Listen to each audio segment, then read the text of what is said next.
గుంటూరు నుంచి మా మామయ్య వచ్చారు, కార్ డ్రైవ్ చేసి చూపించాను కదా నీకు.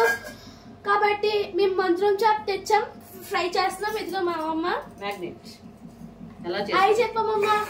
హాయ్. ఇదిగోండి మంత్రం చేప ముక్కలు, చేప ముక్కలు. అందులో కొంచెం గరం మసాలా,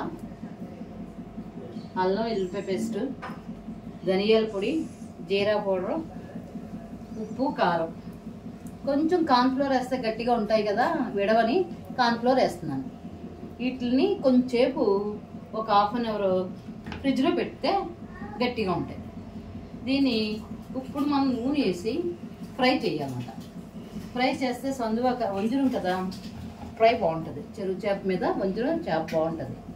ఇవి అంటే ఇప్పుడు ఏట్లకి వెళ్ళలేదంటండి, చిన్న చేపలు ఉంటే కొంచెం వంజరం చిన్నది వచ్చాయి మొక్కలు, అందుకే చిన్నగా కనబడుతున్నాయి మీకు, పెద్దగా కనబడట్లేదు. ఆ పెద్ద వంజరం అయితే ఇంకా పెద్ద మొక్కలు వస్తాయండి. ఇప్పుడు ఇది చిన్న వంజరం ఏట్లకి వెళ్ళలేదని తీసేస్తాం. పొద్దున్నే జీడిపప్పునండి పచ్చినీరు వండాం. పచ్చి జీడిపప్పు వస్తుందండి ఇక్కడ కాకినాడలో, చాలా బాగుంటుందండి.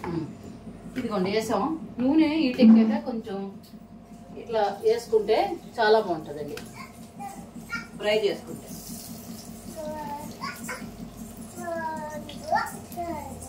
ఈ ఫ్రై చేశాక దానిపైన పచ్చిమిరపకాయలునండి, కరివేపాకు వేపి వేసుకొని తర్వాత ఉల్లిపాయ ముక్కలు నిమ్మకాయ బదులతో వాటితో నంచు తింటేండి చాలా బాగుంటుందండి.